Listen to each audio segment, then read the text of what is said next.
last Friday, there was a terrorist plot that was luckily foiled at an airport in North Carolina. Now, none of us heard about it. It never made the news cycle. It never made headlines until recently when The Intercept unraveled the case. Now, Sean King reported on this, and I'm happy that he did because it gives you a sense of why it is that some stories tend to go viral and others don't. Now, the person who attempted to bomb the airport in North Carolina was Michael Christopher Estes. There he is. According to reports, the security footage from the Asheville Regional Airport in North Carolina showed a man walking through the front doors wearing black clothing and a black cap while carrying a bag. Based on a review of the video, the individual walked near the entrance to the terminal, went out of sight momentarily, and was then seen departing the area without the bag. And that's according to the criminal complaint that's been filed against Estes.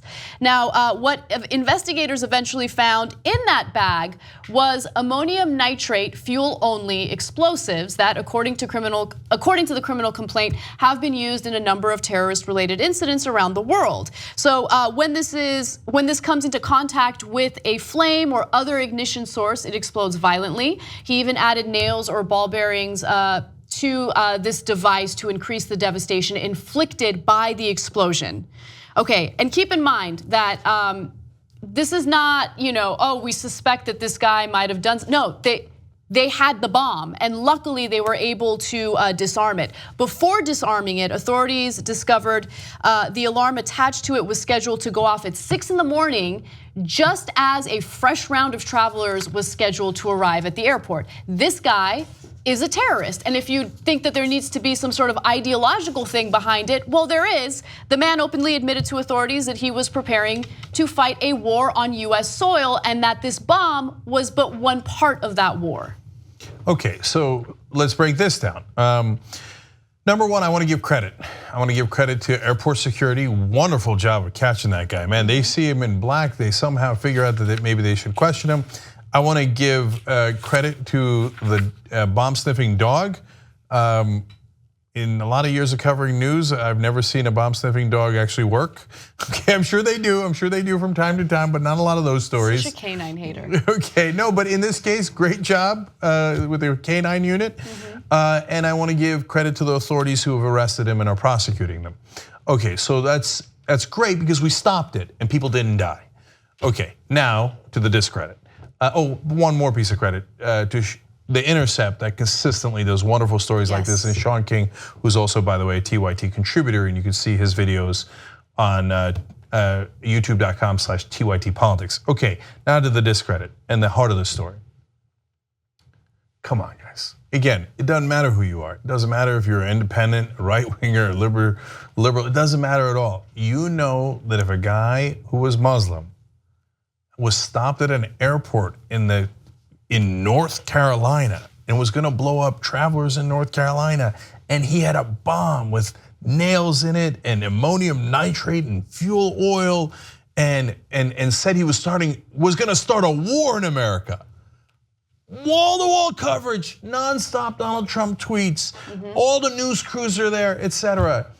And this terrorism is directed against civilians and has either political or religious ideology. This fits perfectly. It's a white terrorist and all of a sudden nothing. That's amazing. It's amazing the hypocrisy and the difference in the coverage. One more thing. They say, well, some might say, well, it was foiled. So that's probably why it's not that big a story. Wait a minute. The shoe bomber was foiled. And we still take off our shoes at airports. That's right. Because of that one foiled plot from decades ago.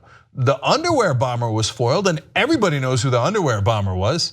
Anna, do you remember if those guys were white Americans or if they were brown Muslims? I don't know if I remember, Jen. Can you remind me? Oh yeah, they were brown Muslims, and those foil plots affected us for decades because of what happened. And now there's nothing. I just want us to stop turning a blind eye to individuals that do want to cause harm. That's not to take away from investigations into Muslim-related terrorism. I just want people to stop pretending like people like Estes doesn't exist. He exists. He has an ideology. He wanted to cause severe harm to people. He wanted to start a war on US soil. This is the kind of stuff that should be investigated. And I'm so grateful that airport security did their due diligence and they followed up on this and luckily foiled it and no one got hurt. But the country, the government, unfortunately does not see non-Muslim right-wing terrorism as a threat. They think it's a non-threat, but it is a threat. This is something that we should be very concerned about. We should be investigating. We should have a portion of the Department of Homeland Security specifically focusing on this type of terrorism as well. We turn a blind eye to it for racial reasons, and that is absurd, okay? We should keep Americans safe regardless of the race of the perpetrators. Now let's turn their logic around on them. Why won't you name it? Just name it and it'll go away. Here, I'm gonna do it for you. It's right-wing radical extremists, okay? And so if you just name it, I hear that, oh, by the way, that's why terrorism has stopped under Trump, right? Because all he had to do was have the president name it. So why won't Trump do it? I mean, look, I'm tired of all those things. You know that the right-wingers are total, gigantic hypocrites. They don't actually care about keeping us safe. We do. You think, we go through these airports. You think we want Muslim extremists to bomb the airports? No, we're in the airports. Our families are in the airports. We don't want anyone bombing the airports. We also don't want right-wing extremists blowing up airports. The other side's like, well, one's really bad and should be a national emergency we should all rally around. The other one,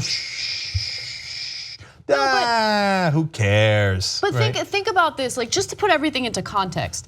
Think about the fact that whenever we accept refugees from Muslim majority countries, the vast majority of those refugees are women and children who have been vetted. They've been vetted so closely, and there's no evidence to indicate that these refugees are gonna come in and cause any type of harm to anyone. But we will ban them from coming into the country while we simultaneously refuse to investigate homegrown terrorism like this. Okay, so this guy that tried to bomb an airport, he poses an imminent threat to Americans, okay? And there are others out there like this. I'm not trying to fearmonger, I hate fearmongering, but at the same time, we see this happening time and time again, and we have an imbecile running the country who just refuses to acknowledge that when it comes to terrorist plots, in a lot of cases, race or religious affiliation doesn't matter, okay? There are extremists of all shapes, sizes, and colors. And when it comes to Islam, a lot of people lose their minds. And it's not just people on the right. There are some people who claim to be on the left who also are like, oh, well, hey, why can't you realize it's only the Muslims? And whenever there's a story of a non-Muslim doing it, they're like, don't cover it, don't cover it. No, what do you mean? Nobody saw it. Nobody saw it because nobody covered it. So, okay, look, last thing, Donald Trump. While he's obsessed with the real issue in America of NFL players exercising their First Amendment right by taking a knee, which you do when you're praying. I mean, so this is the big issue in America. Meanwhile, there was a terrorist caught trying to bomb and murder all those people in North Carolina, and not a peep, not one word, because he doesn't care about terrorism. He cares about demagoguery, he cares about bigotry, and so those are the things that he constantly pushes. We gotta ban the Muslims, we gotta keep out the Mexicans, we gotta punish the blacks who are speaking their minds. And those guys in Puerto Rico, do they really need any help? I mean, they didn't help themselves at all. Oh, things are actually in danger? There was a guy who was gonna blow up an airport? Who cares? Not interesting. It doesn't help me with my demagoguery and bigotry. That's Donald Trump for you guys. And unfortunately, the rest of the press aid and abet that when they don't cover important stories like this, and whenever there is an equal and similar story that involves a minority, they go ballistic over it. Give them the equal coverage. We don't ask for anything else. Help us build independent media together. Come join us, tytnetwork.com/join.